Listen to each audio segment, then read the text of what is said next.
मध्य प्रदेश स्थापना दिवस के अवसर पर राजधानी भोपाल के ऐतिहासिक लाल परेड मैदान में भव्य राज्य स्तरीय समारोह का आयोजन किया गया। इस अवसर पर प्रदेश के मुख्यमंत्री डॉक्टर मोहन यादव ने दीप प्रज्वलन कर विविध विकास परक प्रदर्शनी का शुभारंभ किया। प्रदर्शनी में प्रदेश के विभिन्न विभागों, शासकीय योजनाओं, नवाचारों, स्व सहायता समूह और स्टार्टअप इकाइयों की उपलब्धियों को प्रदर्शित किया गया। मुख्यमंत्री डॉक्टर मोहन यादव ने प्रदर्शनी का अवलोकन करते हुए कहा कि मध्य प्रदेश आज विकास, नवाचार और आत्मनिर्भरता की नई ऊंचाइयों को छू रहा है।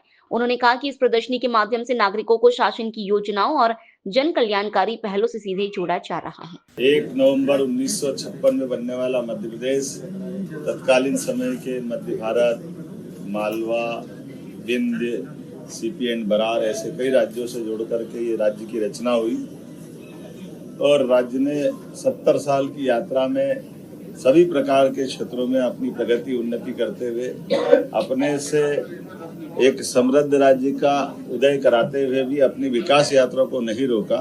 छत्तीसगढ़ आज हमारा ही अपना भाई है जो हमसे अपने योजना के दृष्टि से एक अलग प्रकार का राज्य बनकर के निकल के आया और हमें इस बात का संतोष है कि उसके भी 25 वर्ष हो रहे हैं। तो छत्तीसगढ़ के मुख्यमंत्री को, छत्तीसगढ़ की सरकार को और माननीय प्रधानमंत्री को भी धन्यवाद। वो आज उसकी रजत जयंती में शामिल हो रही है, हमारे लिए सौभाग्य की बात है। जब हम अपने 70वें वर्ष की तरफ बढ़ रहे हैं तो समान रूप से कई क्षेत्रों में हमने अपने जो नए नए लक्ष्य हासिल किए उस दिशा में छलांग लगा के आगे बढ़ रहे हैं। आज हम कल्पना करें केवल 70 साल की विहंगम सिंहावलोकन के आधार पर तो हमारी ये 20 साल की यात्रा 55 साल पे भारी पड़ती है। उसके आधार पर हम बीते 2 साल की यात्रा के लिए भी हमने अपनी प्रदर्शनी में लक्ष्य हासिल करने के लिए वो टारगेट भी रखे और अतीत के काल से भारत के अभ्युदय का भी कहानी और उसके माध्यम से गौरवशाली अतीत की तरफ भी प्रदर्शनी के माध्यम से बताने का प्रयास किया। जब हमारे देश के कई हिस्से हमारे सांस्कृतिक भारत के अतीत के काल के कोई हिस्से होंगे, वहां पर भी जैसे आज ईरान के अंदर भी मंदिर है तो उस मंदिर की एक चित्र इस प्रदर्शनी के अंदर लगा हुआ है। बंदर अब्बास में जहां भगवान राम और उनकी प्रतिमाओं का एक अंदर का गर्भ का दृश्य वो भी प्रतिमा अंदर दिखाई दे रही है।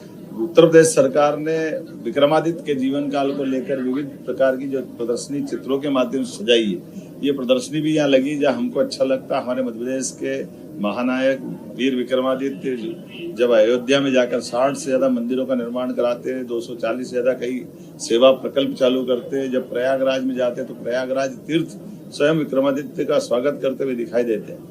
ऐसे कई सारे चित्रों की प्रदर्शनी से हमारे गौरवशाली अतीत को भी बताने का प्रयास स्थापना दिवस के अवसर पे किया है। इस प्रदर्शनी में निःशुल्क आने के लिए और समझने के लिए दिन भर आज कल परसों लगातार रहेगी। आपके माध्यम से अपील करना चाहेंगे कि अपने मध्य प्रदेश के गौरवशाली अतीत को भी देखें और बदलते दौर में भारत के साथ माननीय प्रधानमंत्री के नेतृत्व में मध्य प्रदेश कदम से कदम मिला के कैसे चल रहा है उसकी लघु झांकी भी यहाँ दिखाई दी है। जहाँ बीते हम अपनी सरकार के बनने के बाद 60,000 से ज्यादा लोगों को हमने नौकरियां दी है, जिसका प्रमाण हमारे सबके सामने है। हमारी 3 साल की पीएससी की सारी एग्जाम कराते हुए ये 2025 की पीएससी के एग्जाम पे लिया है। सभी प्रकार के क्षेत्रों में लगातार मंजूरियां देते हुए जो हमने घोषणा पत्र में लिखा था वो 1 लाख से ज्यादा नौकरियां हम त्वरित गति से देने वाले हैं। सभी प्रकार के प्रमोशन के मसले पे भी हमारी सरकार काम कर रही है। उद्योगों के आधार पे लगभग 8 लाख करोड़ के निवेश और 6 लाख से ज्यादा लोगों को रोजगार की दिशा में हमने ठोस कदम उठाया है और हमने प्रधानमंत्री और गृह मंत्री जी को निवेदन किया कि 1 लाख करोड़ के एक दिन में भूमि पूजन लोकार्पण हम कराने वाले हैं। तो अगली रोज जैसे उनकी तारीख मिलेगी, अर्थात आज से लगा करके 25 दिसंबर अटल बिहारी वाजपेयी जी की जन्म जयंती तक 2 महीने लगातार हमारे बीते उद्योग रोजगार वर्ष के अवसर पर किए गए कामों के अलग अलग प्रकार के कार्यक्रमों के माध्यम से बीते वर्ष की प्रगति से भी अवगत कराएंगे और नए संकल्प लेते हुए आगे बढ़ेंगे।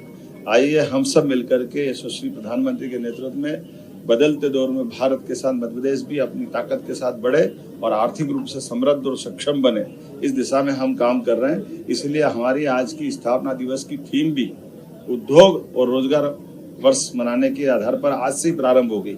आमतौर पर अंग्रेजी साल तो दिसंबर में समाप्त होता है, लेकिन हमने दीपावली आज देव दिवाली की मेरी अपनी ओर से सबको बधाई। आज भगवान विष्णु एक तरह से अपने इस लीलालोक का भार संभालेंगे और हरिहर मिलन का भी आज अद्भुत दृश्य 3 तारीख को बनता है। ऐसे में हमने अपने पूरे प्रदेश के अलग अलग आदिवासी अंचलों के वादकों के साथ सुबह ये प्रदर्शनी का शुभारंभ किया है, जो अपने नैसर्गिक सौंदर्य के आधार पर वहाँ की प्राकृतिक व्यवस्था में अपने सभी वाद्य यंत्रों से अपनी सांस्कृतिक धारा को भी मजबूत कर रहे हैं। कल्चर डिपार्टमेंट अपने इस स्थान और दिवस के साथ आज के कार्यक्रम के अलावा कल और परसों विक्रमादित्य महानाट्य का मंचन भी करेगा। जब मध्य प्रदेश के ही बच्चे अपने इस महानाट्य की प्रस्तुति देते हुए गौरवशाली अतीत का विक्रमादित्य काल को जीवंत करते दिखाई देंगे, वाकई वो अद्भुत अवसर रहेगा। मेरी अपनी ओर से संस्कृति विभाग को बधाई, मैं माननीय विधायक पूर्व प्रोटेम स्पीकर रामेश्वर शर्मा जी को बधाई दे रहा हूँ, महापौर मालती राय जी को बधाई दे रहा हूँ, सभापति किशन सूर्यवंशी जी और ये पूरे आयोजन के सूत्रधार कल्चर डिपार्टमेंट के मंत्री माननीय धर्मेंद्र सिंह जी को बधाई। और आज ही के दिन यहाँ से हम अपने कालिदास समारोह का शुभारंभ भी होगा। कालिदास समारोह विक्रमादित्य की नगरी में कई साल से अंतर्राष्ट्रीय स्वरूप लेके आगे बढ़ रहा है, तो एक साथ कई मोर्चों पे कई प्रकार से हम काम कर रहे हैं। मुझे इस बात का संतोष है कि बदलते दौर में जिस प्रकार से सांस्कृतिक अभ्युदय हो रहा है, उसकी लघु झांकी के साथ नए विकास के नए संकल्प से हम लगातार आगे बढ़ते रहेंगे। एक दो घोषणा आज और दिन में होने वाली, उसका इंतजार करें। बहुत बहुत धन्यवाद।